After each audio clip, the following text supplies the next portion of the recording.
పురుష జాతకంలో అలాగే ఉంటుంది. పెళ్ళయ్యాక విడిపోయి ఇంకో పెళ్ళవుతారు అని ఒకవేళ కలిపితే అతి త్వరగా 6 నెలల్లోనే విడిపోవచ్చు వాళ్ళు. ఇంతకు ముందే చెప్పినట్టు జాతకంలో ఈ దోషమే ఉంది.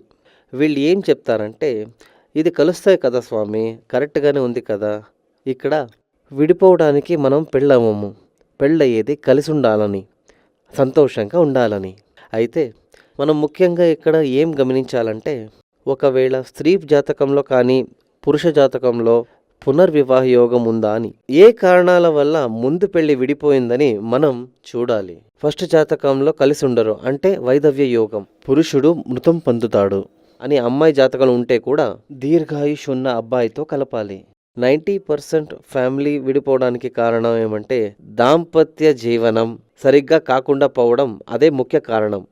అయితే ఓపెన్గా ఎవరు చెప్పరు. సెక్షువల్ సంతృప్తి లేకపోతే